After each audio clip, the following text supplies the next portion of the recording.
Bonsoir, madame, monsieur. Voici une nouvelle édition de Géopolis, exclusivement sur Equinox Télévision.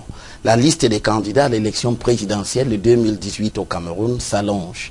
Le dernier à se déclarer pour cette échéance est le docteur Hilaire Kamga, le mandataire de l'offre Orange. Depuis de nombreuses années, il est un acteur de premier plan du landerneau sociopolitique camerounais.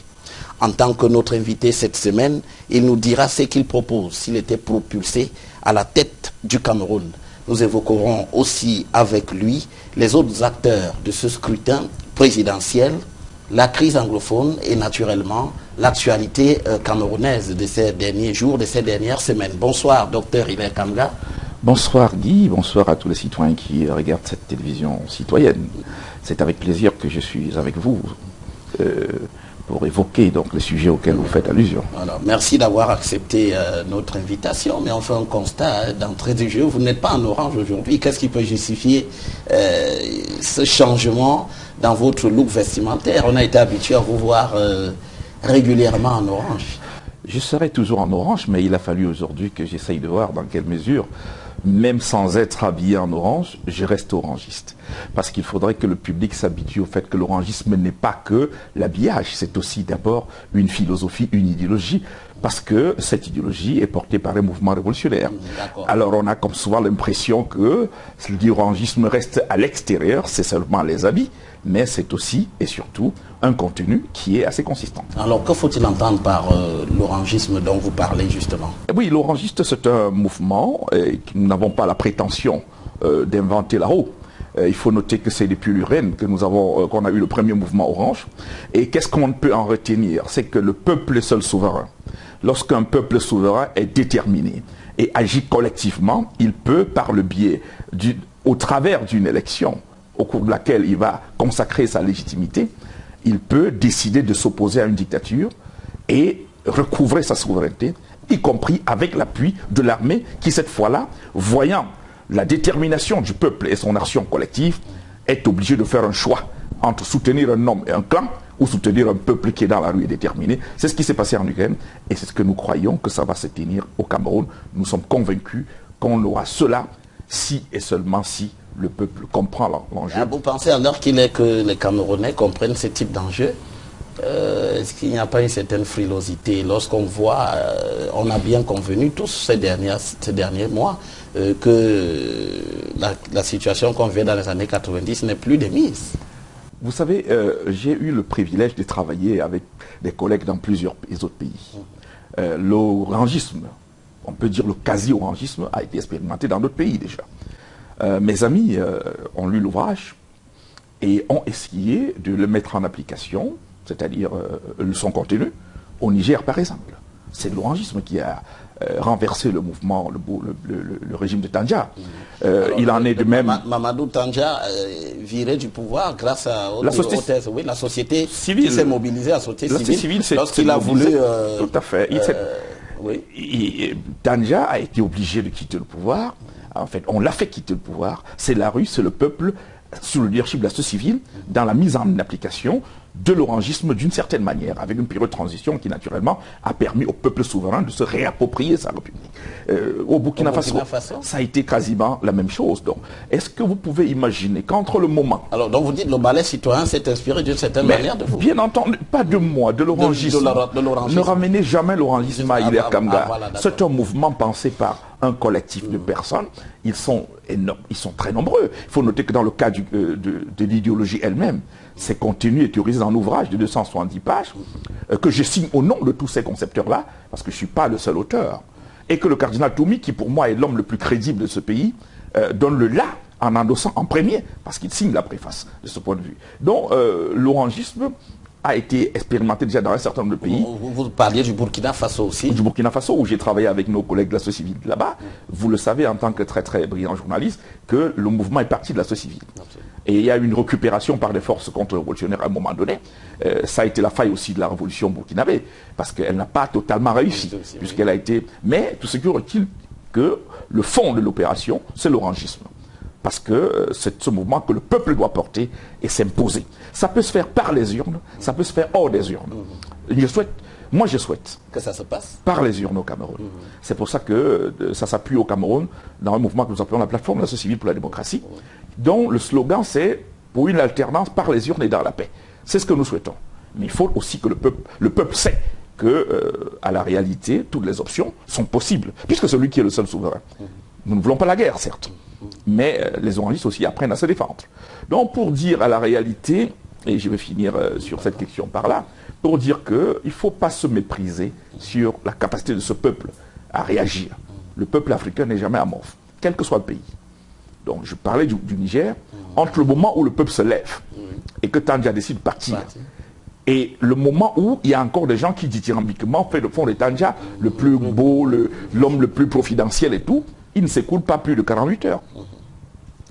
Même vos collègues de la télévision publique nigérienne, à ce moment-là, au journal, leur journal de 12 heures, sont encore en train d'encenser Tandja, dire qu'il est le plus... À 17 heures, il était parti.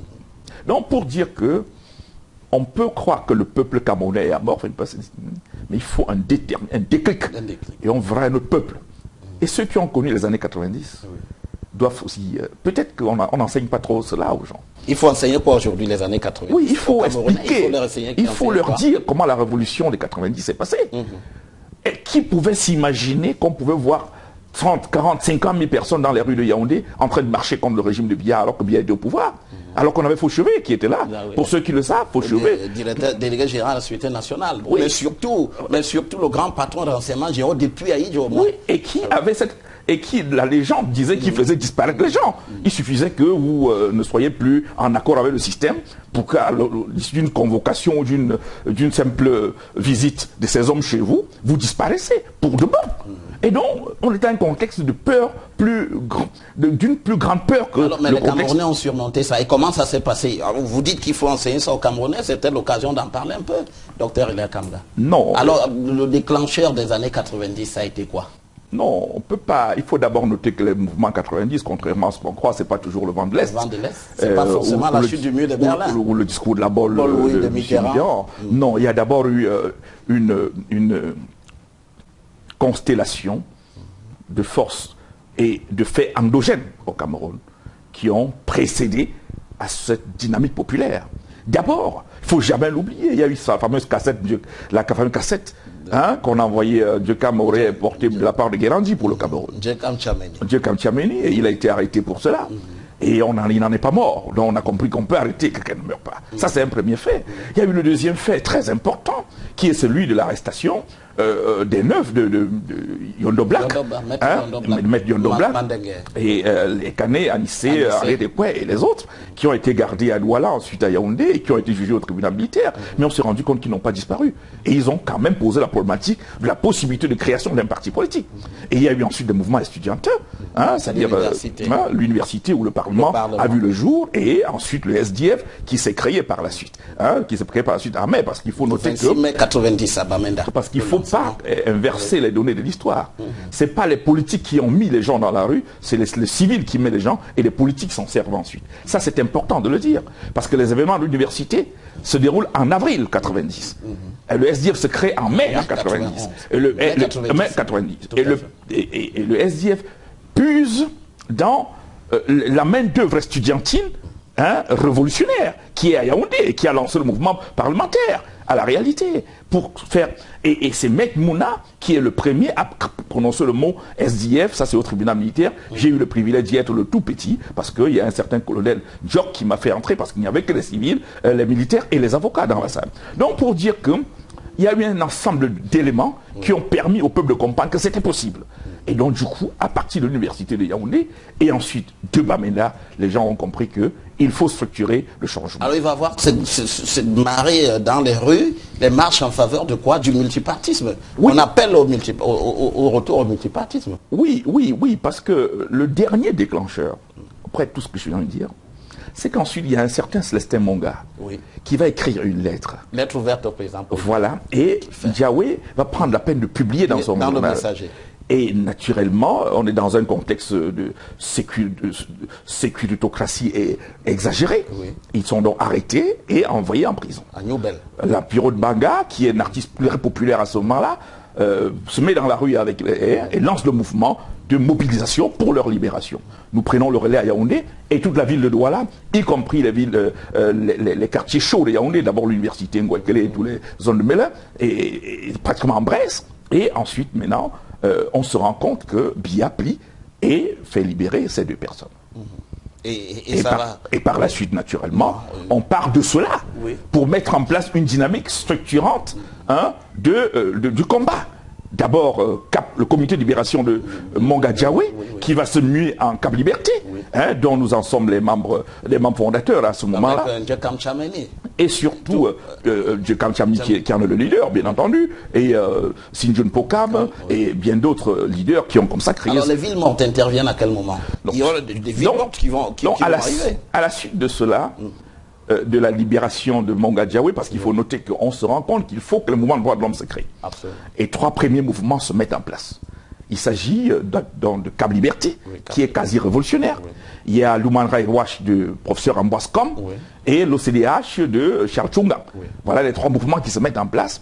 Et le mouvement populaire qui va prendre effectivement la rue, c'est Cap Liberté, qui s'appuie sur le corps estudiantin, sur le corps de la jeunesse, pendant que les autres mouvements sont plus élitistes et autres. Donc, quand vous dites révolutionnaire, qu'est-ce que vous mettez dans révolutionnaire, dans ce contexte-là?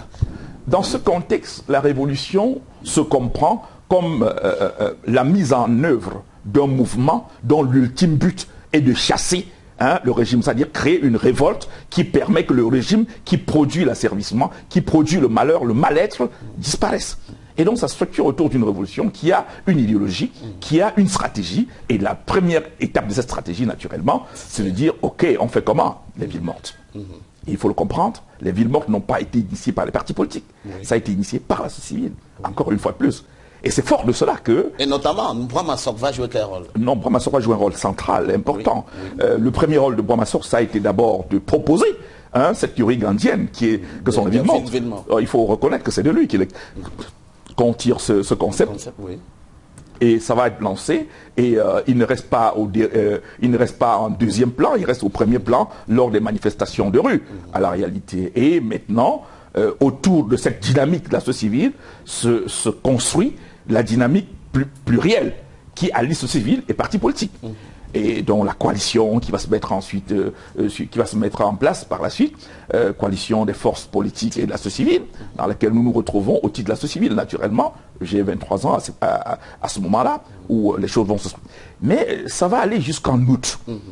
Et c'est en août 1991, exactement, en août, que la chose la plus grave va se dérouler. Et nous sommes le 2 août exactement, où le pouvoir de Yaoundé a compris que la force du mouvement de rue était le Cap Liberté, et surtout Djekam Chameni et son équipe. Et donc il y aura cette fameuse affaire de la grenade que je n'ai jamais oubliée, lancée à Stamatiades, un magasin de Douala, et qui va donner le prétexte pour que l'armée mène son raid sur Intellar. Intellar qui était la société, l'entreprise de Djekam Chameni. Exactement. Où après le mouvement de rue, tout le monde avait replié. Et donc on va se retrouver avec près de 200 personnes arrêtées. Des gens sont torturés, des gens subissent des choses extraordinaires dans cette ville-là. Et Djekam va être obligé d'aller en exil. Et le pouvoir de Yaoundé décide donc de mettre un terme à cette ouverture de liberté. Et les mouvements sont dissous. Mais alors, le pouvoir avait argué qu'il y avait quand même des dérives, il y avait le fameux carton rouge. Quel était l'objectif? Vous en savez quelque chose? J'en sais d'autant plus que j'en ai été l'un des distributeurs. Le carton rouge servait à quoi? Nous avons pas un moyen de s'enrichir? Il n'y a pas de moyen de s'enrichir. Toute révolution se finance. Et ceux qui se sentent révolutionnaires, qui croient en la révolution, contribuent au financement de la révolution. Pour déplacer les gens de Yaoundé, de l'ouest, et ainsi de suite, pour fabriquer nos documents de communication et de propagande, il faut bien de l'argent. Et donc, tous ceux qui croient au mouvement devraient pouvoir donner une contribution. On a sorti les cartons rouges comme un moyen de permettre une contribution du peuple souverain à la lutte révolutionnaire qui était menée. Donc, ceux qui pensent qu'ils vont considérer ça de manière péjorative, c'est leur problème. Nous assumons les villes mortes. Et il faut que le pouvoir aussi assume son action dans les villes mortes, c'est-à-dire les tueries et tous ces ensembles de personnes qui ont été assassinées par l'armée mise en route par M. Biya Paul. Alors, donc, de toutes les manières, l'élection présidentielle de 92 ne va pas donner lieu à ce changement que vous espériez. C'est quand même un échec de votre part. Non, il faut peut-être dire une chose importante, citoyen Guizogo. ça reste en travers ma gorge, cette affaire de 92. J'ai eu le privilège d'être le plus jeune acteur leader engagé à ce moment-là, au niveau le plus élevé dans la lutte du changement. Je n'étais pas un acteur politique. Je ne peux pas dire pourquoi ils m'ont choisi à ce moment-là, mais toujours est-il que lorsqu'on arrive à Yaoundé pour décider de cette campagne, on me confie la cellule de communication, dont j'en suis le rapporteur principal. Et je vais être dans cette cellule avec des gens comme le professeur Charlie Gabriel Mboc, comme les Jean-Baptiste Sipa, je cite les vivants, ou bien les décédés comme les Célestin Lingo, et d'autres vivants comme Madame Moussa, il faut le dire, ils étaient dans la cellule. Ou même comme M. Séverin qui nous a retrouvés dans la cellule, ou comme le professeur Camto qui est venu quelques temps après. Mais c'est moi le rapporteur de la cellule de communication. Ça c'est important. Et donc, j'ai jamais été dans un parti politique, mais j'ai quand même pu accompagner cette gestion-là.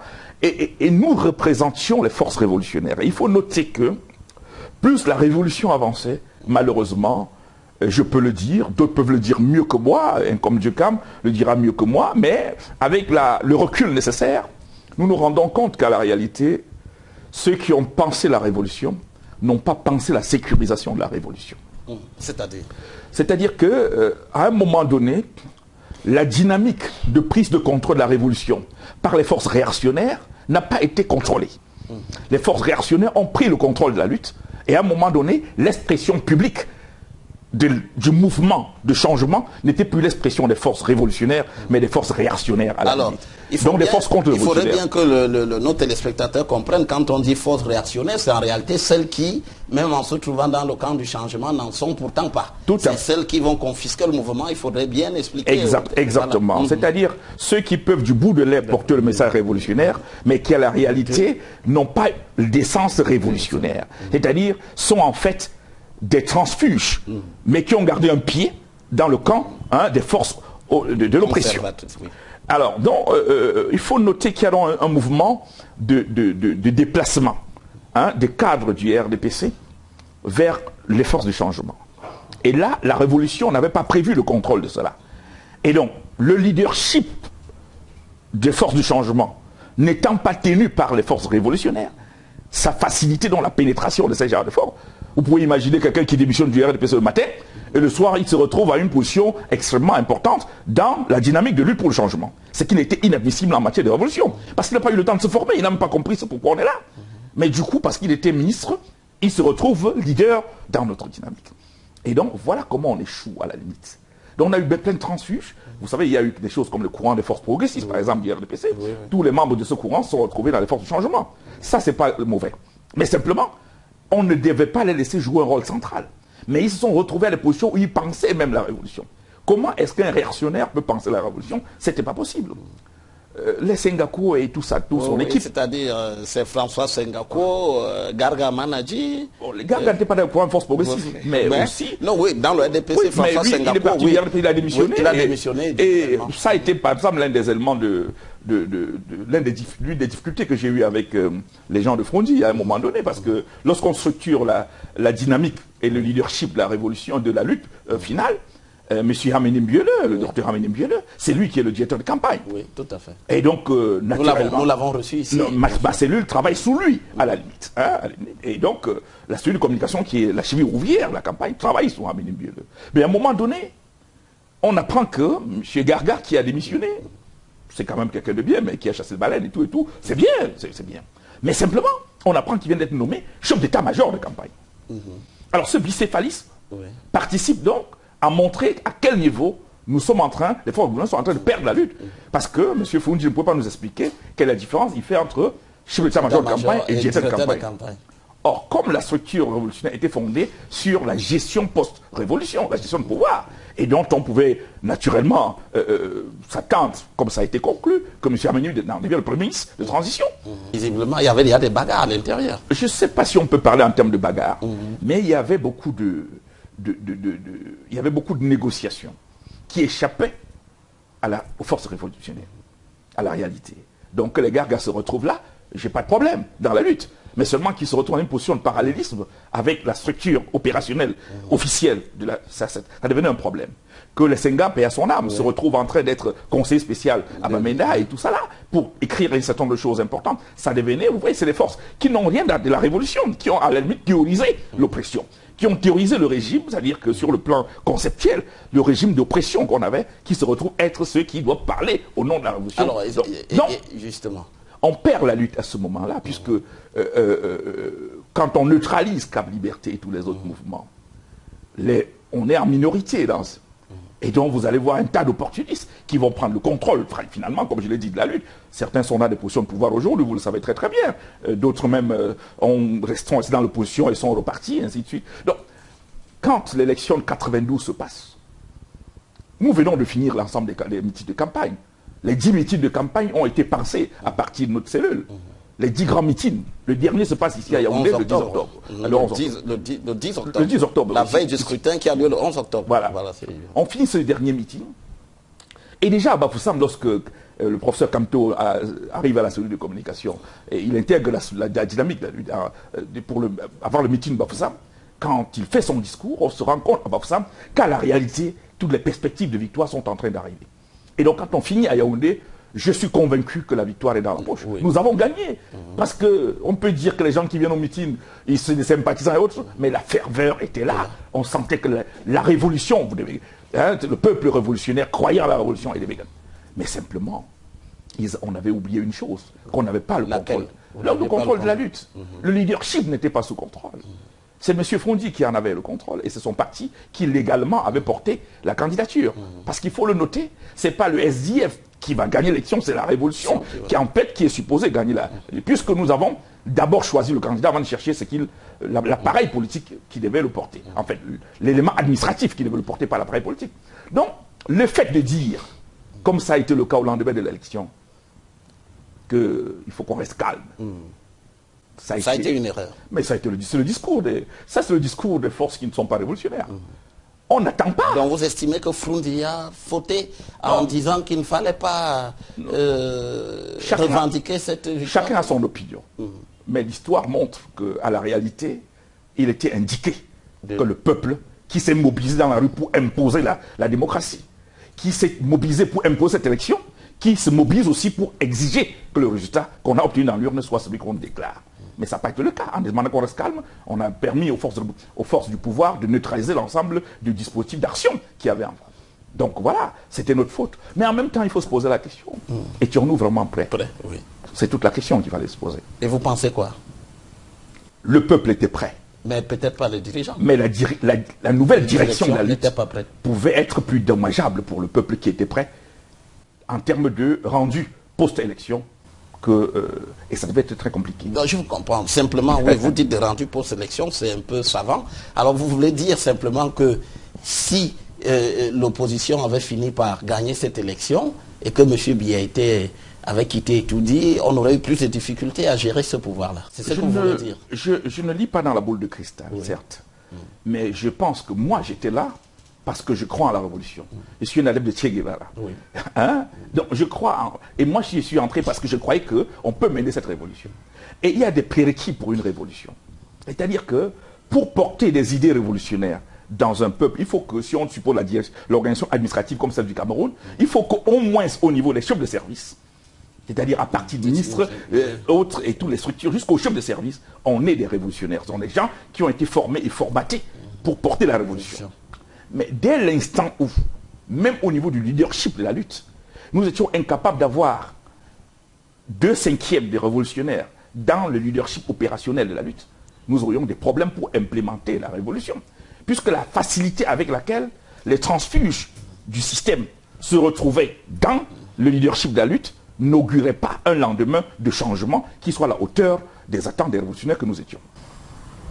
Il y a donc cet échec de l'élection présidentielle de 92 qui vous est resté en travers de la gorge, comme vous dites. Ce n'est pas l'échec de l'élection, l'échec de la dynamique en 92. Parce que l'élection a été, la victoire était évidente, on avait gagné. L'élection, c'est pas un débat aujourd'hui, moi je pense. Il faut être honnête pour le dire que nous avions gagné. Le rendu même de la Cour suprême, c'est-à-dire son arrêt, établissait de manière claire tout ce qu'il y avait eu comme fraude, sauf que légalement, il ne pouvait pas prononcer l'annulation des élections puisqu'il n'en avait pas été saisi pour. Mais l'élection, c'est les forts changements qu'il avait gagné. Ce n'est pas M. Biapol qui avait gagné en 92. Alors, voilà pour ce rappel historique qui permet de remettre en perspective un certain nombre de questions. Vous disiez regretter qu'on n'enseigne pas cela aux jeunes Camerounais. Peut-être il faut espérer que les enseignements d'histoire en viennent à parler dans nos écoles et dans nos universités de cette période des années 90 à 2000, à partir des années 90. Ce serait assez édifiant pour les jeunes Camerounais pour qu'ils comprennent un certain nombre de choses, Dr Ila Kamga. Non, c'est spécieux aussi de dire qu'il faut enseigner seulement cette période. Le régime néocolonial en place se caractérise par la désubstantialisation du contenu du savoir dispensé aux gens. C'est-à-dire on enlève toute la substance qui pourrait permettre à un individu de se faire une idée et donc de se construire en tant qu'homme qui se reconnaisse comme un Camerounais. Donc ce n'est pas seulement la période de 90 à... non, bien sûr. L'ensemble de l'histoire du Cameroun, surtout l'histoire révolutionnaire. Je suis né dans une famille de révolution. Mon père en a souffert, mon grand-père en a souffert. Donc, on doit enseigner tout ce qui s'est passé depuis 1945 jusqu'au maintenant au niveau de la révolution. Vous comprenez? Quand je m'en vais à Bafoussam pour déposer une gerbe de manière solennelle sur la tombe, ce qui tient lieu de tombe d'Ernest Ouadji, chaque 15 janvier que je fais, beaucoup d'autres camarades, même pas seulement des jeunes, y compris même ceux qui sont encore aujourd'hui apprenant à l'université, ne savent même pas qui était Ouadji, qu'est-ce qu'il a fait effectivement. Or ça on n'enseigne pas ça. Il faut dire aux Camerounais qui était Ouadji. Les gens qui arrivent à Bafoussam aujourd'hui voir un monument Wanko, on ne connaît pas que c'est un parlementaire qui à la limite est un révolutionnaire tout aussi. Et qu'il a été tué pour ses idées révolutionnaires parce qu'il s'opposait à un projet de loi que le colonisateur voulait mettre en place pour récupérer l'indépendance sur laquelle on se battait. Donc, c'est toute l'histoire là qu'il faut enseigner pour que les gens se fassent une idée. Aujourd'hui, les gens sont plus intéressés à autre chose qu'à la construction d'une véritable citoyenneté parce qu'ils n'ont pas de repères.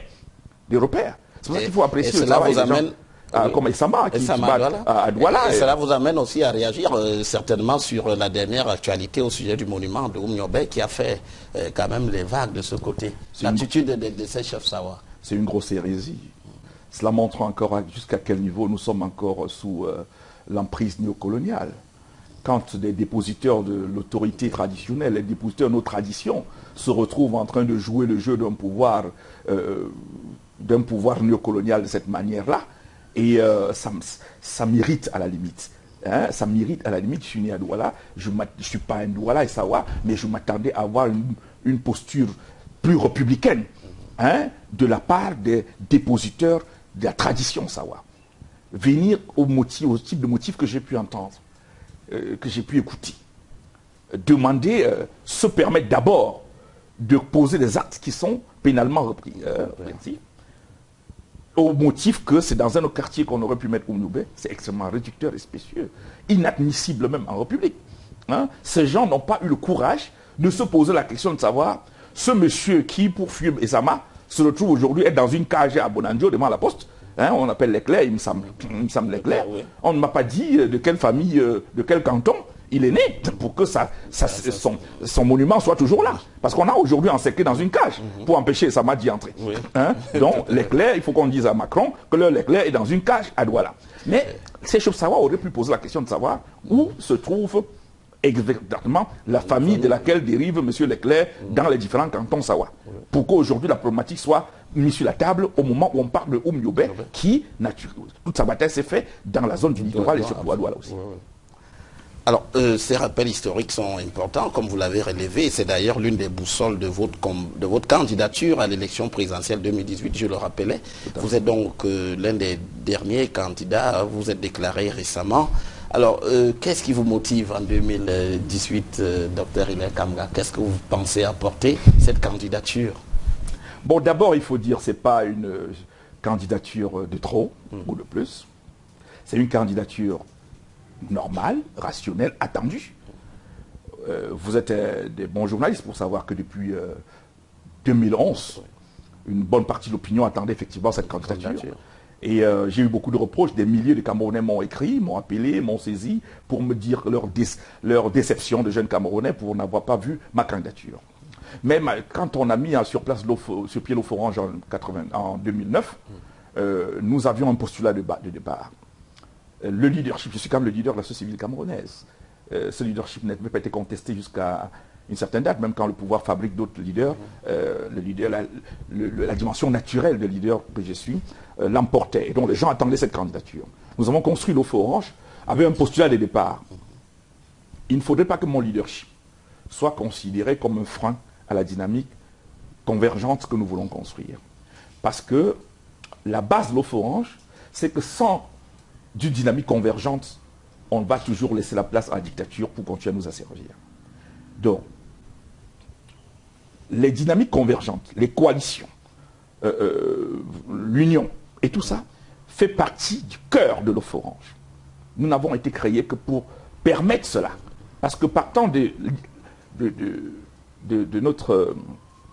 la connaissance, du seul moment où on a vaincu M. Biya et son régime, qui était de 92, il fallait bâtir quelque chose de similaire, mais sur des bases maintenant plus sécurisantes par rapport à l'insécurité que nous avions eu en 1900, l'insécurité révolutionnaire, oui, que nous avons eu en 1992. Donc, quand j'annonce cette candidature, c'était attendu, tout le monde attendait cette candidature, la plupart des jeunes qui suivent la trajectoire attendaient.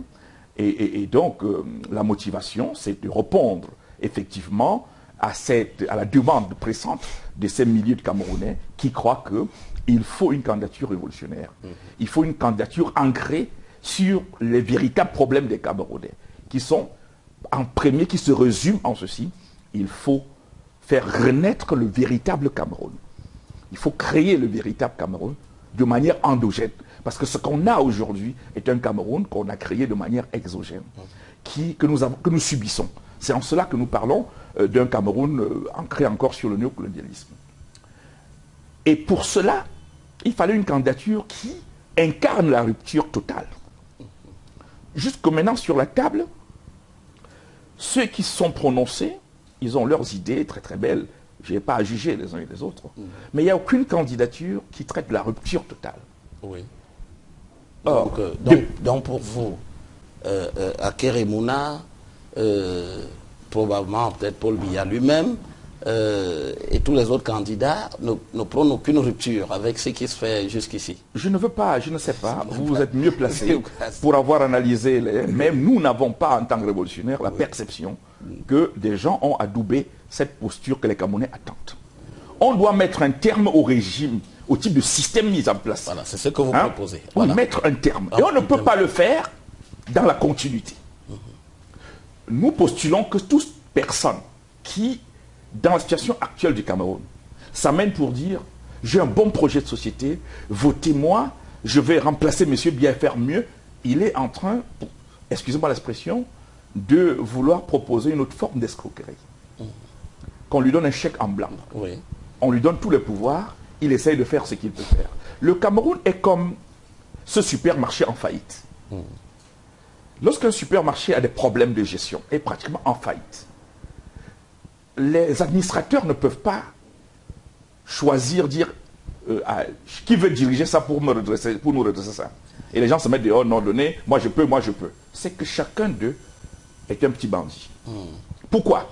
Parce que pour faire même une proposition de redressement d'un supermarché en faillite, il faut avoir les données qui vous permettent de comprendre pourquoi le supermarché est en faillite. En fait, ce supermarché, c'est quoi? C'est quel est le compte client, c'est quoi? Compte fournisseur, c'est quoi? Il y a combien dans la caisse? On doit combien? Ainsi de suite, le personnel, sa situation sociale, ainsi de suite. Toutes ces données-là, il faut les disposer pour ensuite proposer votre stratégie pour pouvoir redresser sur 1, 2, 3 ans le supermarché. Et pour le faire dans ces conditions, il faut d'abord fermer les portes du supermarché à un moment donné, ou alors simplement décider que pendant les 3 mois qui suivent, pendant qu'on continue de vendre dans un petit coin, on va quand même fermer pour faire l'état des lieux et produire un document qui montre l'état des lieux du supermarché. Alors dans votre configuration, dans votre candidature, ce qu'il faut comprendre, c'est quoi? Si vous êtes élu, pas que si vous êtes élu, ce que vous proposez, c'est quoi? C'est de faire quoi? Une transition? C'est de fermer, c'est de ne pas aller à étudier? C'est exactement de ça qu'il est question. Oui. C'est-à-dire que il faut d'abord une période de transition qui va être de 3 ans, comme nous l'avons proposé maintenant, c'est 4 ans, on l'a amélioré. C'est le mandat présidentiel, par exemple, aux États-Unis, c'est 4 ans, on peut faire. Donc 4 ans de transition, au cours de laquelle le pouvoir se gère collectivement, de manière bicéphale, entre un pouvoir, un Conseil national de transition, qui est de 21 membres, et un président de transition. C'est nous ce qu'on appelle la solution 22, pour gérer la transition. Ça, c'est le leadership, la transition. Parce que nous postulons que toute personne qui a tout le pouvoir là, ne peut pas conduire la transition. Il fera à sa manière, pas à la manière du peuple. Or, il faut donc un collectif pour que ce soit de manière collective qu'on gère cette transition.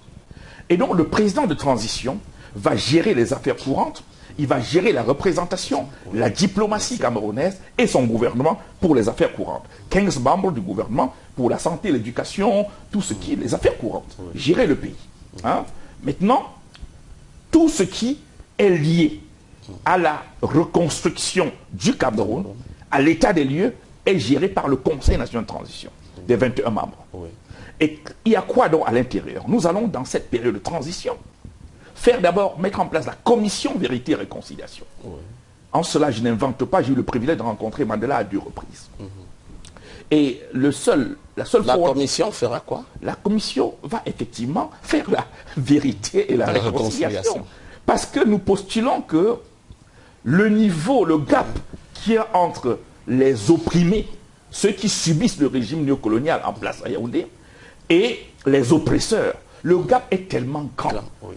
La haine est tellement grande que si un temps soit peu, on ne crée pas un mécanisme de rencontre, à la réalité, l'après-Biya va être la guerre totale. Il faut donc créer cette mécanique de rencontre. Et c'est la commission Vérité et Réconciliation qui va le faire. Ça, c'est le pilier central, qui s'adosse sur quoi? Sur ce que nous appelons le contrat de tolérance. Ce contrat de tolérance, c'est comme une fiche d'impôt, de déclaration d'impôt. Tous ceux qui ont géré les affaires, qui ont touché à l'argent du Cameroun, que ce soit en tant que fonctionnaire, gestionnaire de crédit, bénéficiaire de marché public, ou tout autre intermédiaire de cette nature, aura 60 jours pour remplir et signer son contrat de tolérance. Ces formulaires vont être disponibles sur le net et dans tous les centres. Alors, vous partez donc du présupposé selon lequel tous ces gens sont coupables ou bien? Ce n'est pas le présupposé. Oui. Nous supposons qu'il y avait un contexte qui convertissait même le prêtre le plus honnête en un délinquant. Donc, on part du postulat qu'il y a une prédisposition de probité, mais qui a été galvaudée par un contexte de corruption, de prévarication, un contexte malsain. Vous ne croyez pas qu'on vous accuse de chasse aux sorcières? Non, pas du tout. C'est une mauvaise interprétation de ce que je viens de dire. Non, c'est pas moi qui interprète, mais je pense parle de mon postulat. Ah oui, d'accord. Le postulat, c'est que le système, le régime néocolonial d'Ahidjo Abiya a réussi quelque chose d'extraordinaire à créer des conditions qui transforment même un prêtre le plus honnête en délinquant économique. Est-ce que lui, transformé par la société, devient donc, n'est pas peut-être la victime du système et non un véritable criminel? Alors, si on part du postulat que même ces prévaricateurs, pour certains, sont des victimes du système, alors il faut leur donner une chance. Avec cette fiche Et cette fiche permet de faire quoi? De dire que pendant 60 jours, les frontières sont fermées. Si vous n'avez pas déposé votre fiche, vous ne sortez pas du territoire national. Il faut décider. Sur la fiche, vous devez dire, j'ai été gestionnaire, j'ai touché 500 millions de l'État du Cameroun, ou j'ai laissé circuler dans mon environnement. Je sais que 150 millions environ ont disparu. Aujourd'hui, j'ai un immeuble de 50 millions à tel endroit. J'ai 10 millions dans les comptes, dans mes comptes personnels. Et donc, je déclare sur l'honneur que c'est vrai. Quand vous avez fini de dire ça, 50 millions plus 10 millions, ça ne fait pas les 150 millions que vous reconnaissez. Vous comprenez ce que je veux dire? Alors à ce moment, tout ce que l'État vous demande, c'est de signer un ordre de virement de ce compte vers le compte de l'État. Mais l'immeuble, vous le gérez pendant la durée de la transition. La moitié de ce revenu de l'immeuble vers l'État, la moitié. Pourquoi on va vous laisser la moitié pendant les 4 ans? Simplement pour que, si vous avez envoyé un fils au Canada étudier ou en France, et qui chaque mois reçoit 1 million de francs parce que vous volez 2 millions, il faudrait qu'il prenne le temps de faire la plonge comme j'ai fait en France aussi, qu'il prenne le temps de comprendre que d'ici l'année prochaine, il va aussi faire la plonge pour vivre là-bas, Sinon, ça ne va pas être grave. Parce que les effets collatéraux, les dégâts collatéraux ne doivent pas être ce que nous recherchons. Ce garçon n'a pas demandé à être au Canada. Il s'est retrouvé être votre enfant et vous l'avez mis dans ce contexte. Il faut lui donner l'occasion de redevenir un citoyen. Donc c'est ça le contrat de tolérance. Et ce contrat de tolérance permettra à tous les prévaricateurs de nous retourner l'argent. Ce qui leur reste de l'argent qui a été volé, pas ce qui a été volé, parce que nous ne sommes pas en train de faire un marché de dupes. Un gars qui vole dans un snarba 10 000 francs par jour dépense 7 000 francs tous les soirs. Parce qu'il sait que le lendemain, il va dépenser. Donc si un mois après, vous lui demandez de rembourser tout ce qu'il a pris, ça veut dire que vous voulez qu'il aille en prison. Donc pour vous, exit opération épervier. C'est bon pour la poubelle. Nous avons déjà suffisamment parlé d'opération épervier, qui ne sert à rien du tout. Sinon à régler les comptes politiques, c'est clair, c'est officiel. Nous étions tous ici à Yaoundé, lorsque vous vous souvenez encore, M. Marqual, Niet Marqual, a rappelé au président de la République du Cameroun, qui sont mes voisins, mes si riches voisins, vous le savez très bien, parce qu'il est incongru aujourd'hui d'arrêter quelques-uns et de mettre en prison, et tous les autres sont dehors. Ça n'a pas de sens. Si dans un quartier, vous avez 70% de personnes qui ont des maisons de près de 200 millions de francs chacune, sont des fonctionnaires. Vous faites comment un fonctionnaire avec 300, 400 000 francs de salaire pour avoir une maison de 300 millions de francs? Vous faites comment? Ça veut dire que tout se monte. Il est connu que Koweït et un certain nombre de quartiers à Yaoundé s'est construit avec l'argent, mon argent, votre argent, l'argent de contribuables camerounais. Donc s'il faut envoyer tout ce monde en prison, le matin, même le procureur qui est en train de signer qu'on envoie en prison, lui va être en prison. Même le commissaire qui va exécuter l'ordre va être en prison pour beaucoup. Je ne veux pas dire qu'il n'y a pas de commissaire qui soit droit de l'homme et qui ne vole pas de l'argent. Il y en a plein que moi j'ai formé qui ne volent pas beaucoup. Alors, donc, il faut donner une possibilité de résoudre de manière holistique cette question de prévarication et de corruption. Et donc, le contrat de tolérance que nous suggérons nous rapportera dans les 4 années au moins 5 000 milliards de francs. 5 000 milliards. 5 000 milliards de francs. De l'argent volontaire qui sera donné par des Camerounais qui les disposent. Et dans les 5 000 milliards de francs, nous allons reverser 3 000 milliards pour le PRORECI, le programme de rectification citoyenne.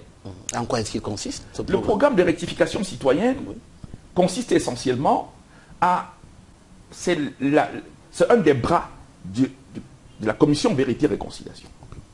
Parce que je n'ai pas précisé que la commission Vérité et Réconciliation veut dire que lorsque vous remboursez cet argent, ce qui vous reste, vous devez passer devant la commission, non? Oui, tout de même. Hein? Pour accepter quand même que vous avez créé un tort. Parce que comme Mandela le dit, les 3 étapes d'une commission sont indispensables. Il ne faut pas inverser ces commissions. Il faut que le bourreau vienne d'abord reconnaître qu'il a commis un tort et il le fait devant la victime. Ça, c'est la vérité. Et il tend la main pour demander pardon. Pour demander pardon. Et quand la victime a compris, il accepte la main, c'est la réconciliation. Chaque étape doit aller. Donc, maintenant, la rectification, ici, pour lequel on va mettre en place un programme, vise à indemniser tous ces gens qui ont subi le régime néocolonial et colonial, le colonial et néocolonial, jusqu'à nos jours. Les victimes de 2008, les victimes de 91, les victimes des années 70, c'est-à-dire des années 60 aussi. Toutes ces victimes vont être... Il y aura un processus d'indemnisation. Et ceux qui n'existent plus, on va trouver collectivement comment des stèles vont être érigées. Il y aura un mécanisme, il y aura un fonds spécial pour cela, pour que notre mémoire, pour faire revivre notre mémoire. Donc, le reste d'argent va être réinvesti dans nos différents programmes de développement que nous allons. Et pour donner les programmes tests, nous avons par exemple notre programme qu'on a initié, qui est par exemple celui de la zone franche industrielle, dans la zone de Bakassi. Ça, c'est au plan économique déjà. Au plan économique. Absolument. Oui, nous avons... La zone franche industrielle de Bakassi. Vous entendez en faire une zone... Tout à fait. On crée une grosse zone franche industrielle là-bas qui permet d'être le moteur de développement de l'ensemble de l'Afrique centrale, d'une part, et centrale et ouest ensuite. Parce que toutes les potentialités sont réunies dans cette zone-là. On peut donc, d'abord en visant le marché ouest-africain, à permettre aux multinationales et toutes les entreprises, même des multinationales africaines, de s'installer hors taxe, et puis de produire. Ça nous résout le problème de main-d'œuvre parce qu'en 4 ans, on va montrer que nous pouvons, en 4 ans, mettre 2 millions d'emplois en place pour montrer qu'on peut le faire de manière endogène. On n'aura pas besoin de demander. Et c'est dans cette période aussi, il faut le rappeler. Donc après avoir rectifié, il faut aussi rappeler que dans la période de transition, il y aura une commission nationale d'audit qui va être mise en place, avec 6 comités d'audit à l'intérieur. Le premier audit, c'est l'audit des contrats et des engagements internationaux. Un comité va être mis en place pour auditer l'ensemble des engagements que le Cameroun a avec les États de manière bilatérale et des organisations internationales de manière multilatérale. Et maintenant, il y a aussi avec des multinationales. Parce qu'aujourd'hui, personne n'a une idée réelle de la dette, puisque tout ça est géré de manière opaque. Personne n'a une idée de ce que nous encaissons comme argent tous les jours. Que ce soit sur le pétrole et autres, bon, on m'a dit qu'il y a l'initiative, mais même cette initiative ITIE ne peut pas nous renseigner de manière suffisante. Le Camerounais, lambda. Docteur Lekamga, le projet de loi rectificatif du budget 2018 a été déposé à l'Assemblée nationale. Il a bien fait mention des montants reçus par le Cameroun, des recettes pétrolières. Moi, je ne crois pas à tout ça. Parce qu'il n'y a pas un mécanisme transparent, indépendant, hors du contrôle du régime néocolonial, qui soit là à la pompe pour savoir combien de barils on est en train de pomper par jour. Hein? On nous donne les chiffres, on analyse, même l'ITI travaille sur les chiffres. Donc il n'y a pas d'émission indépendante qui, le peuple de manière endogène, n'est pas là-bas au robinet pour savoir combien on a puisé et combien on a vendu. On lui dit ce qu'on a à dire, donc on fait des chiffres au niveau de l'ITIE, mais nous avons besoin de savoir. Et donc les commissions nationales d'audit vont auditer ces contrats, nos engagements avec même les pays. Parce qu'il y a certains pays ici qui nous calculent les dettes. Mais apparemment, si on audite bien, il se pourrait que les créanciers deviennent des débiteurs et que nous négocions avec eux les modalités qui nous remboursent notre argent. Donc il y a toutes ces possibilités. Plein de multinationales sont ici au Cameroun et se donnent des libertés sur notre argent et sur nos impôts n'importe comment. On va auditer tous les contrats qui nous lient à ces entreprises multinationales mafieuses comme Bolloré et consorts et tout ça. Tout ça va être audité. Au nom de quoi, par exemple, c'est un exemple que je prends, au nom de quoi un individu avec sa mafia va venir contre notre chemin de fer jusqu'aujourd'hui. Il s'agit simplement, c'est notre chemin de fer. C'est-à-dire que le terrain nous appartient.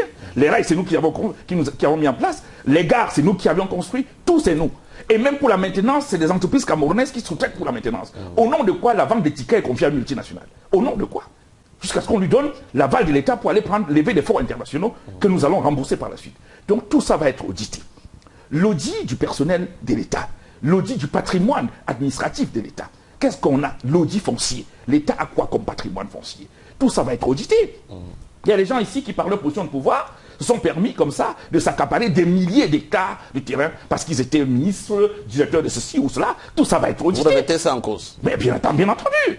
Vous allez à l'est, dans la région de l'Est aujourd'hui, vous avez des contrats de 99 ans renouvelables qui ont été donnés à des entreprises multinationales bidons qui viennent je ne sais pas où, qui ont creusé toutes les terres, chassé des villageois sur leurs terres au motif qu'ils vont faire des exploitations, je ne sais pas quoi encore, d'or, je ne sais pas. Tout ça, il faut auditer. Tout ce qui n'est pas dans l'intérêt du peuple va être remis en question, monsieur. Parce qu'un État, pour redémarrer, va être un État nouveau. C'est ce nouveau Cameroun que nous voulons. Ce n'est pas la continuité. Donc, les audits vont se faire, y compris l'audit sécuritaire. On doit pouvoir savoir, parce que des gens, même par le biais de sociétés Galida, se sont donné des milices qui sont créées, et ainsi de suite. Tout ça, on doit savoir de quoi... Par le biais des sociétés de Galida. Bon, voilà. Donc, on doit savoir de quoi il est question. Oui. Donc, il faut faire un audit général et sortir un tableau de l'État du Cameroun, mettre là. Et puis maintenant, la dernière commission, c'est la commission nationale des lois de la Nouvelle République, de la Troisième République, qui va être en deux comités, un comité pour la Constitution et un comité pour le Code électoral, parce qu'il faut la dévolution de pouvoir à ce niveau. Et donc, au niveau de cette commission pour la loi de la Constitution de la Nouvelle République, c'est une constituante à la limite qu'on met en place, monsieur. C'est une nouvelle constituante. On doit penser de manière endogène le Cameroun, y compris même le nom. Comme le nom. Vous n'excluez pas l'hypothèse de changement de nom? Moi, personnellement. Oui, vous avez un nom? Le Cameroun n'est pas moi. Vous avez un nom? Mais je n'ai pas de nom. Mais je pense que les Camerounais, leur histoire... D'abord, ceux qui vivent aujourd'hui, vous avez des aînés comme... Donc vous dites... et autres. Au nom de quoi, par exemple, je m'identifie aux crevettes? Oui.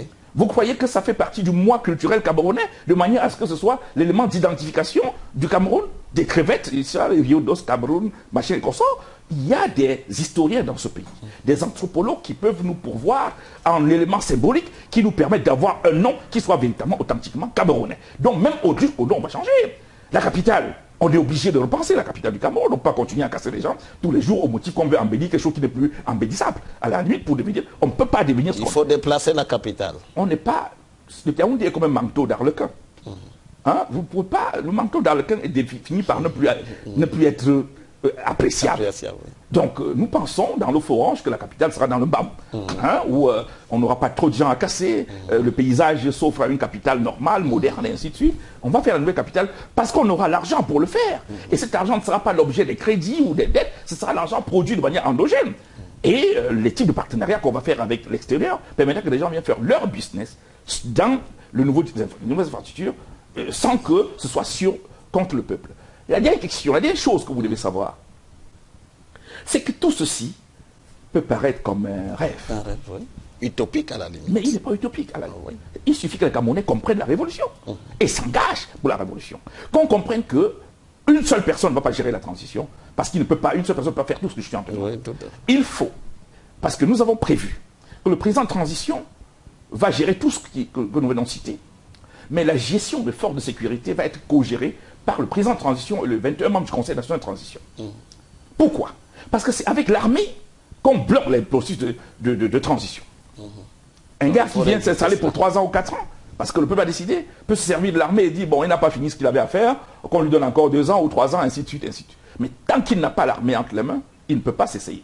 Et c'est pour ça que ce soit les mutations dans les forces de sécurité et de défense, que ce soit les évolutions, les grades et autres, la formation, tous les actes sont co-signés par les deux, pour que les 21 donnent leur accord pour toute mutation au niveau des forces de sécurité et de défense. Voilà le modèle. Et maintenant, la dernière chose, c'est comment on produit le 1 et le 21. Oui. C'est la clé. Et c'est ça qui fait la différence entre la révolution orange et tout ce qui est offert sur la table. Parce que nous pensions au départ que le 1 doit être produit par les primaires citoyennes. Voyez-vous, c'est nous qui avions théorisé les primaires citoyennes. Et depuis 2009, on a théorisé, c'est un modèle totalement théorisé. Bon, certains qui n'avaient pas une bonne compréhension de ce modèle, peut-être l'ont utilisé et l'ont galvaudé certains. J'ai dit certains. Donc, primaires citoyennes. Les primaires citoyennes, on l'a conceptualisé. Et malheureusement, le modèle était initialement fondé sur les primaires citoyennes, qui voudrait que, sur la base d'un code électoral des primaires qu'on aura pris, sur lequel l'ensemble des acteurs se seraient accordés, pour les votes virtuels et physiques dans les 10 régions, et en diaspora pour les votes virtuels, qu'on puisse produire le 1. Celui qui arrive en tête, c'est le candidat du changement. Les 4 qui arrivent en deuxième, troisième, quatrième, cinquième position sont automatiquement reversés dans les 21. Donc c'est un jeu qui perd gagne, qui permettait que la dynamique de coalition se mette sans que personne ne perde quelque chose.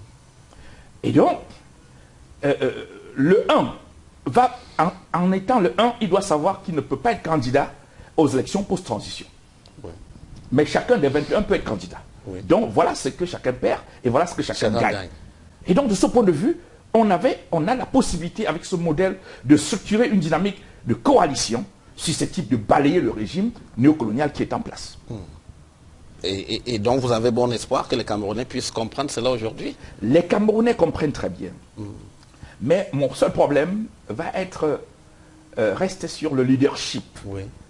Vous savez, la vacuité, le fait que la scène ait été abandonnée à un moment donné, a permis l'émergence d'un certain nombre de leaders, pour certains sérieux, pour d'autres pas du tout. Et comme le peuple avait besoin de s'accrocher quelque part, il s'est en état d'accrocher. Chacun a tenu souvent le discours que le peuple voulait entendre et a recruté. Ça, c'est... Bon, maintenant, c'est une bonne chose d'en avoir plusieurs. Parce qu'il faut noter aussi que l'offre orange est fondée sur la valorisation de l'ambition. D'ailleurs, le titre de l'ouvrage, c'est « L'offre orange pour l'alternance, pour le pouvoir, notre légitime ambition. La nouvelle génération s'engage. » Parce que nous pensons que l'ambition est légitime. Nous amenons les jeunes, tout le monde, à être ambitieux. Donc nous ne pouvons pas être en même temps dans la posture de la valorisation de l'ambition et dans la posture de la relativisation de l'ambition. Et donc, que les gens soient ambitieux, mais qu'ils soient attachés à ce que le peuple veut. La fonction présidentielle ne doit pas être quelque chose pour laquelle on s'amuse.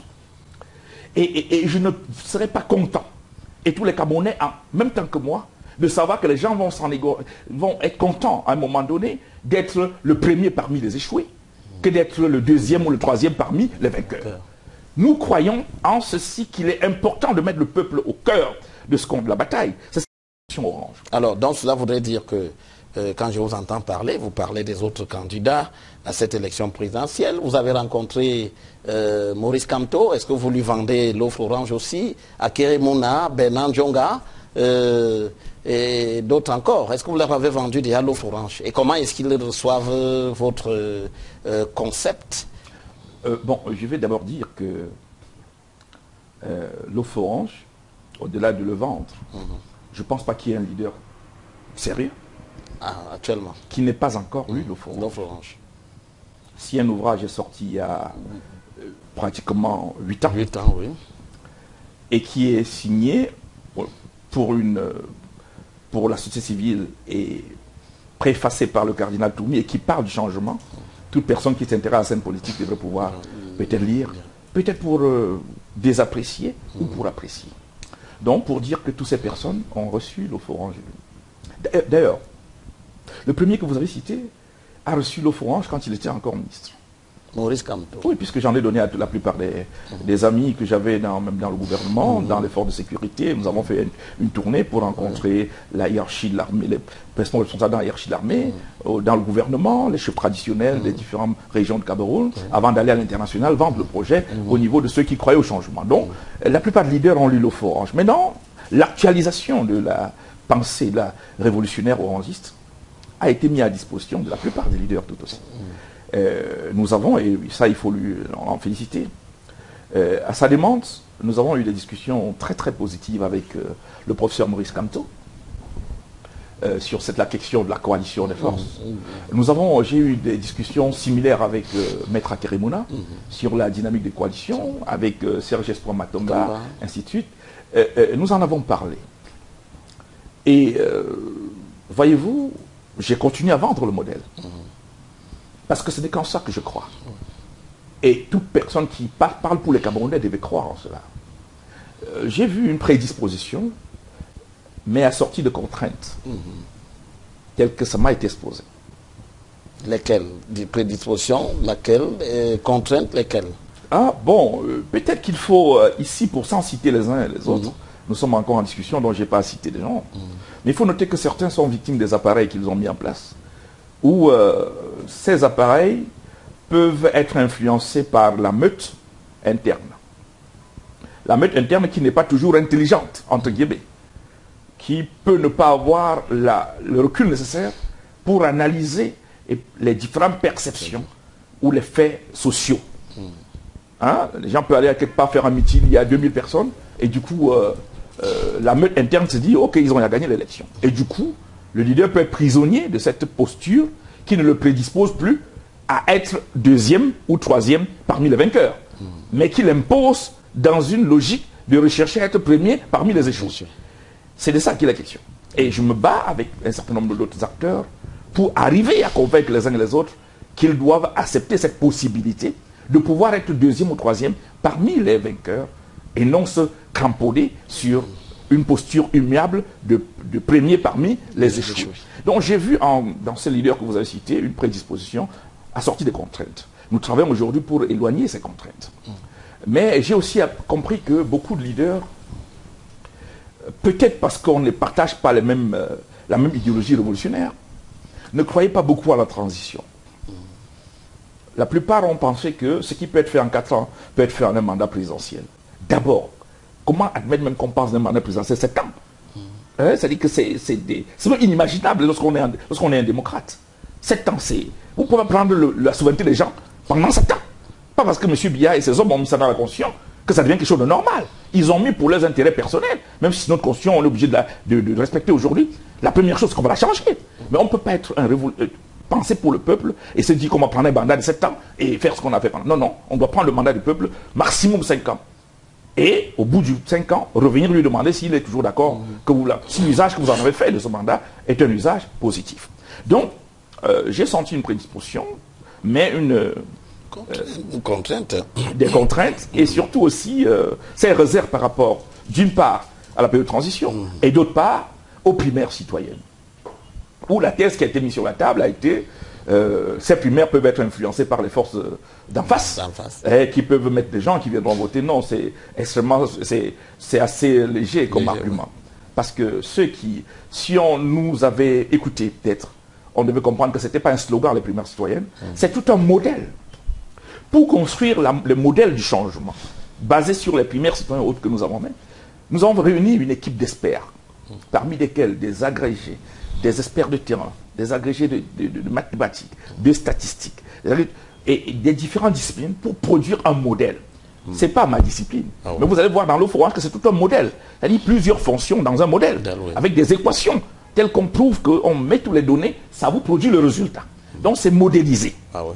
Alors cette modélisation ne doit pas être prise à la légère, c'est donc pas un slogan.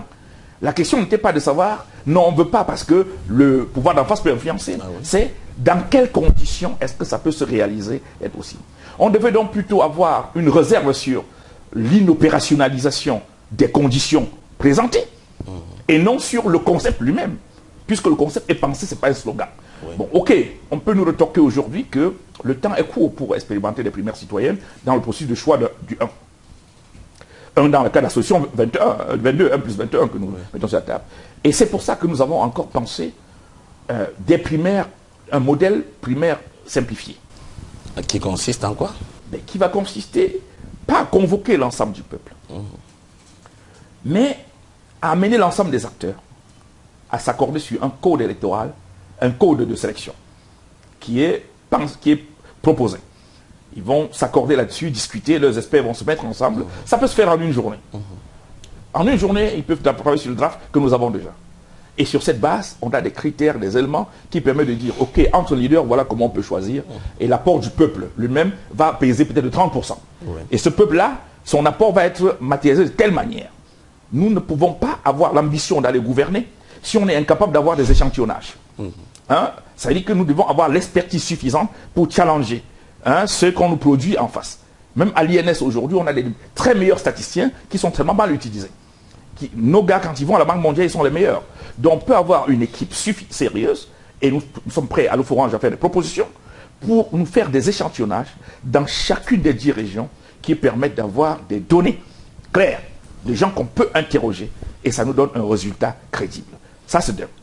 Nous sommes capables aujourd'hui, on a des meilleurs ingénieurs informaticiens qui existent au Cameroun. Nos experts font la pluie beau temps à la NASA, à Microsoft et autres. Donc on peut en trouver capable de nous faire une plateforme qui permettrait à des Camerounais de s'exprimer sans duplicité et autres. Maintenant, donc même en moins d'une semaine, on est capable de faire une primaire simplifiée. Ou alors un choix simplifié. Appelons ça comme ça pour éviter d'heurter certaines personnes. Et donc, il faut qu'on arrive à choisir le 1. Et moi, je vais vous dire, Guy Zogo, je n'irai pas à une élection pour valider le hold-up électoral. Voilà. Vous vous battrez après pour sécuriser vos votes, ce qui est sûr alors?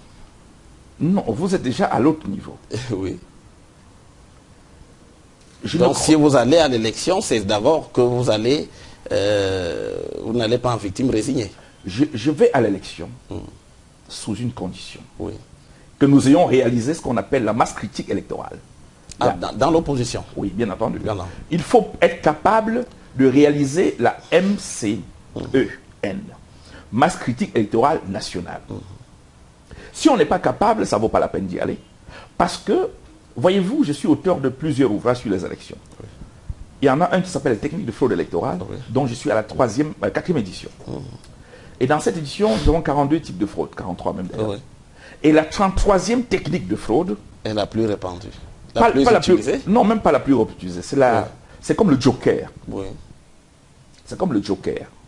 Vous savez, pour ceux qui font les cartes, quand on me sort le joker, c'est pour bloquer l'ensemble. C'est pour bloquer tout le monde. Alors, le joker, je ne veux pas m'immiscer dans les relations entre le Cameroun et le Gabon. Mais si vous prenez le cas du Gabon, je ne sais pas qui avait gagné. Ça ne m'intéresse pas.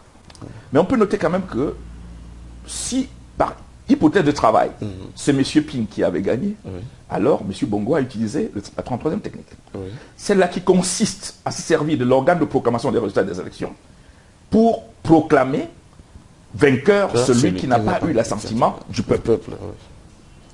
Pour bloquer cette technique de fraude, il faut avoir la masse critique électorale qui permet effectivement à l'orangisme de s'exprimer dans sa dernière dimension. C'est-à-dire que le peuple populaire se lève et réclame les résultats. Exige les résultats. Pacifiquement, mais dans une dynamique vraiment populaire. Le pouvoir dictatorial va reculer forcément. Puisque dans l'armée, dans les forces qu'il va chercher à utiliser, en dehors des forces spéciales, je connais mes hommes dans l'armée, je connais les citoyens qui sont les hommes, que ce soit la hiérarchie de l'armée ou au niveau des hommes de troupes, c'est des citoyens pour la plupart. Ils ne seront pas prêts à aller tirer sur leur peuple. Et les forces spéciales qui ont été formées pour tirer sur le peuple verront en face une armée camerounaise véritablement républicaine qui dit si c'est ça le résultat, alors nous sommes du côté de ce résultat, pas du côté d'un clan. Donc de ce point de vue, tant que vous n'avez pas la masse critique électorale, vous ne pouvez pas combattre la dernière technique de fraude électorale. Et le régime de Biya, qui est connu pour sa capacité à frauder, puisque c'est un régime de fraude permanent, va forcément utiliser toutes les techniques de fraude, y compris celle-là va être envisagée. Et vous ne pouvez donc pas aller avec vos micro-masses critiques électorales locales, qui sont réelles pour les uns et les autres. Que ce soit M. Kamto, M. aussi Akere, je sais pas, Matomba, même Cabral, n'importe qui, Kamga, n'importe qui a ses petites localités, zones où il peut avoir une masse critique locale. J'appelle masse critique électorale locale le minimum de citoyens capables de se muer en électeurs en remplissant les conditions, de voter et de se mettre dans une dynamique globale de défense du vote au niveau local. Okay. Vous pouvez l'avoir au niveau local, mais pour que ça fonctionne, au niveau national, pour que ça fonctionne, il faut une agrégation des masses critiques électorales locales pour qu'au niveau national, nous ayons une masse critique électorale. Et il ne peut pas y avoir si les forces de changement sont dispersées. Parce que chacun aura ses micro-masses critiques électorales de son côté. Mais il y aura une possibilité de les permettre de se muer en masse critique électorale nationale. Alors, justement, mais vous dites, quand vous dites que vous n'y allez pas, alors cette masse critique électorale, vous espérez la voir quand? Est-ce qu'à l'heure qu'il est? Comment la situe-t-on?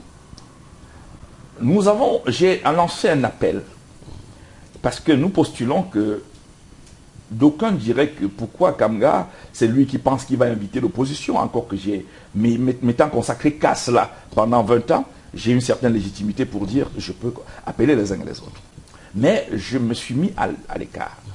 Et j'ai suggéré à deux aînés, Maître Akere Mouna, qui est candidat, et professeur Maurice Kamto, qui est candidat, de prendre l'initiative de se concerter à deux pour convoquer les assises qui vont permettre la création de cette coalition qui va faire émerger le 1 et éventuellement la structure des 22.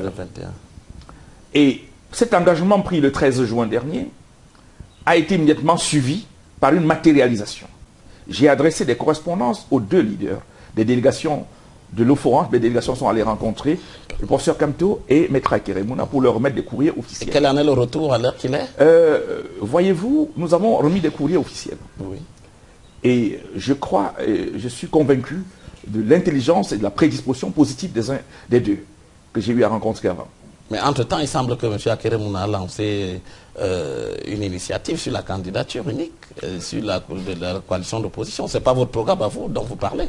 Je vais répondre de ce que je maîtrise. Et ce que je maîtrise, c'est ce que j'ai initié ou dont j'ai une bonne connaissance. Ce à quoi vous faites allusion, j'en ai pas une bonne connaissance. Et il me semble que j'aurais dû être informé si... bon, mais ce n'est pas le débat. Le débat, c'est que j'ai envoyé à ces deux personnes pour dire tout ce qui concerne le peuple ne peut pas se faire sous la table. Ça doit être public, officiel. Les gens ne doivent pas dire qu'on est en train de se concerter. Non, quand en 92 on gagnait, les concertations étaient publiques, on connaissait. L'Union pour changer se réunit tel jour, on se réunit tel jour, on sort les résolutions, le peuple est au courant. Donc tout ce qui se fait dans l'opacité n'est pas dans l'intérêt du peuple. C'est pour ça que notre démarche est publique. Nous avons saisi le professeur Kamto et Maître Akere par écrit, officiellement. Et au jour où je vais nous parler, nous avons quand même le plaisir d'annoncer, même si c'est sous embargo encore, que le professeur Maurice Kamto a déjà répondu, par écrit. Nous allons communiquer de manière publique, dès la semaine prochaine, sur le retour de cette opération. Parce que le peuple attend. Il ne s'agit plus de dire seulement au peuple que non, on est en train de... On ne peut pas être en train de...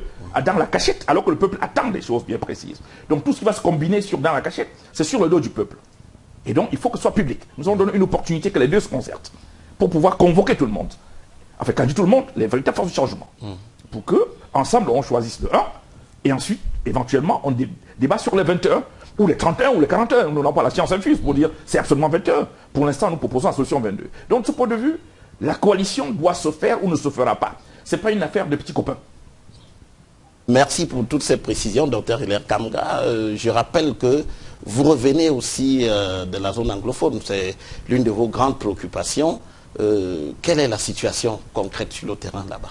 D'abord, je transmets un bon salut à tous mes frères qui se battent dans ces régions-là, qui résistent aux forces plurielles qui les soumettent. Hein.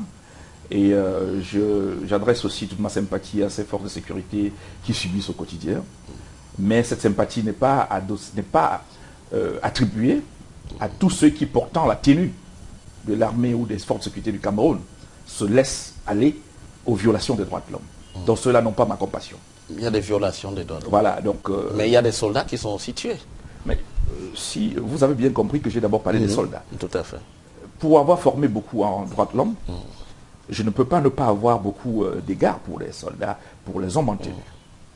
Mais ceux qui cessent d'être soldats et deviennent des criminels n'ont pas droit à ma compassion, à ma sympathie. Donc je suis mieux placé pour parler des gens, des soldats qui ont eu des problèmes. J'ai un de mes propres poulains qui a perdu son œil, il était commandant de brigade, il était l'un des responsables dans la région de combat. Il a perdu son œil, il est ici actuellement à Yaoundé. Donc je ne peux pas tolérer qu'on se donne des libertés sur nos forces de sécurité. Donc ceux qui les ont agressés ne méritent pas d'être appelés des séparatistes, ou des, je sais pas quoi encore, ou des combattants de la résistance là-bas.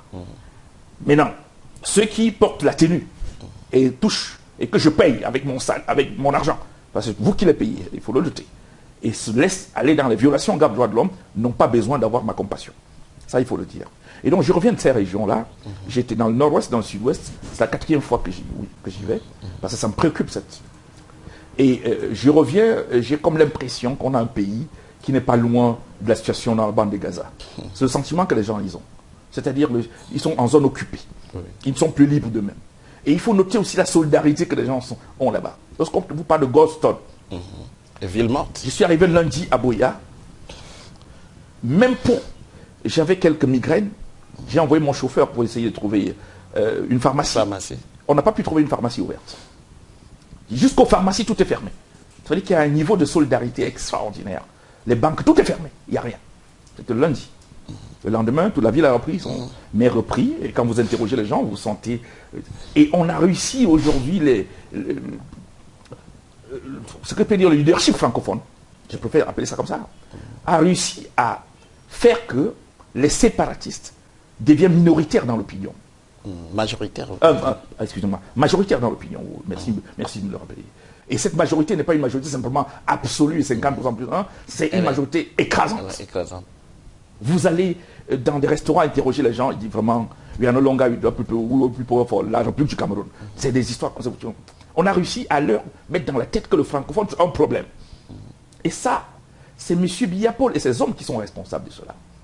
Et je le dis de manière officielle parce que j'aspire au fauteuil qu'il occupe aujourd'hui. C'est lui le responsable premier. Parce qu'il aurait fallu, il y a un an, qu'il acceptât le dialogue qu'on avait suggéré.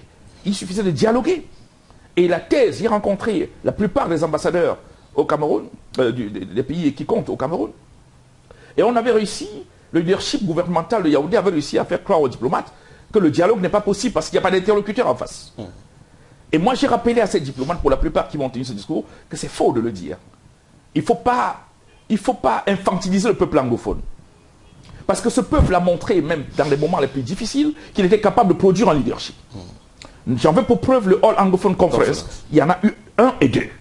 Ces gens sont retrouvés avec ceux du pouvoir, de l'opposition, la société civile et autres pour discuter de ce qu'ils appelaient les problèmes anglophones. Et ont sorti des résolutions. Donc même si on leur demandait aujourd'hui de convoquer un autre All Anglophone Conference, ils peuvent convoquer et trouver un leadership capable de s'asseoir face au leadership de Yaoundé. Donc on nous éloigne de cela. Bon, si on dit que c'est très compliqué, j'ai suggéré aux 7 diplomates, allez dire à M. Biya et ses hommes de convoquer M. Toumi, qui est supposé être un peu trop de l'opposition, entre guillemets, pour le pouvoir, mais qui est très crédible au Cameroun, et qui est ressortissant du Nord-Ouest. Il a près de 100 ans aussi, il tend vers la centaine aussi. Convoquer M. Tchiboukete, qui a déjà ses 100 ans, qui est du RDPC officiel, et qui est quand même un sage très accepté dans les régions du Sud-Ouest. Ces deux, demandez-leur de vous produire 30 personnes, 15 de chaque côté. Vous aurez sur la table des gens capables de discuter avec Yaoundé.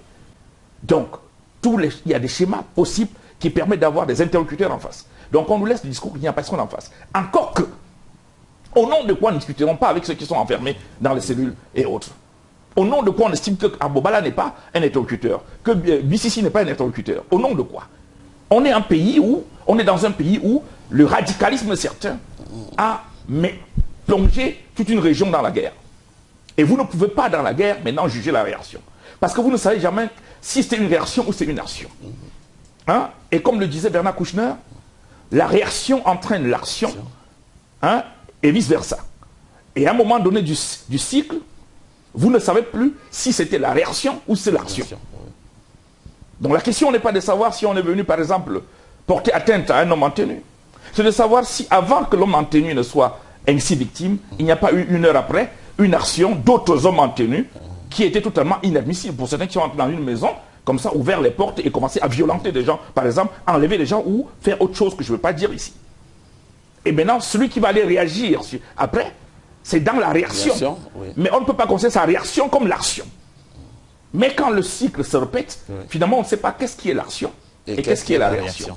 On est dans une spirale globale de guerre, de violence incontrôlée. Et des groupes maintenant incontrôlés s'y mettent aussi pour essayer de créer leur propre réseau pour maintenant rendre ingouvernable les localités. On en est là-bas, on en est à ce point-là. On avec des groupes incontrôlés qui se sont créés. On n'en est pas très éloigné. Je vais vous dire une scène que j'ai vécue. J'étais dans un hôtel qui s'appelle Chariot, sans publicité, à Buea.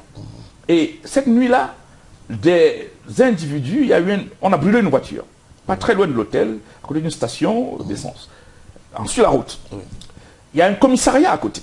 Il y a un commissariat de sécurité publique à côté. Ce commissariat se caractérise aussi par, comme la plupart là-bas, par des sacs de sable de protection. Oui. Mais la première réaction, quand il y a eu ce bruit, a été que les policiers ont fui d'abord dans leur salle, ont barricadé d'abord. Et c'était peut-être une réaction normale. Et sont-ils seulement équipés pour affronter ce qui va arriver, ainsi de suite. Parce qu'il y a des gens qui sont super équipés, mais des gars qui font la sécurité au quotidien, il semble qu'on ne s'en occupe pas de manière sérieuse. On donne l'argent à ceux qui se baladent dans les grosses voitures, cagoulés même souvent, avec des gros gilets pare-balles, mais ceux qui sont sur place ne peuvent pas assurer la sécurité.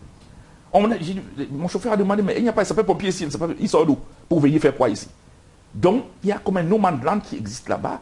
Et donc, même des groupes armés qui n'ont rien à voir avec les séparatistes peuvent maintenant se sont même constitués, je crois, pour s'aimer aussi la terreur. Et donc, il y a une industrie de la guerre qui s'est développée avec plusieurs opérateurs.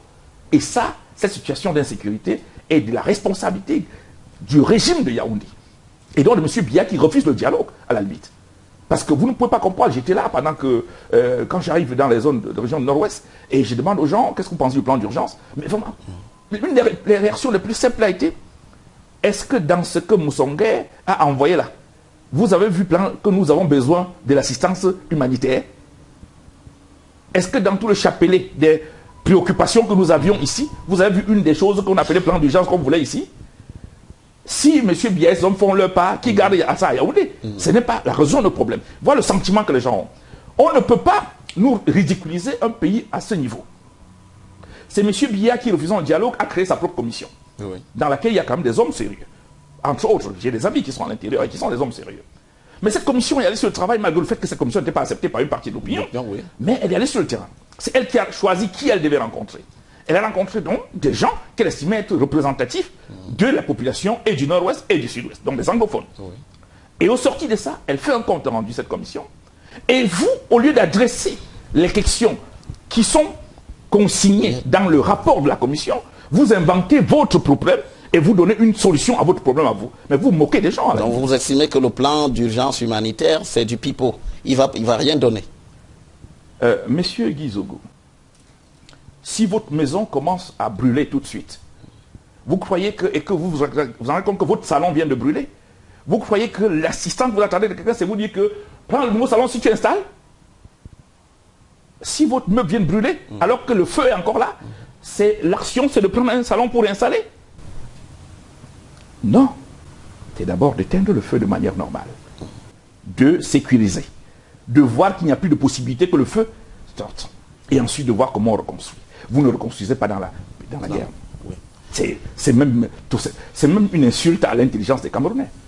Alors, sur la question du dialogue, est-ce que, à votre avis, il aurait donc fallu que le gouvernement commence à adresser les résolutions, ou si on peut les appeler ainsi, les points essentiels notés après les discussions, les concertations sur la crise anglophone par la Commission? C'est par là qu'il faut commencer. Mais c'est même logique. C'est vous qui envoyez une commission sur le terrain, qui fait un travail et qui vous rend compte. Vous mettez ça de côté, vous créez votre réseau. Est-ce que c'est pas rationnel? C'est ce que je suis en train de dire.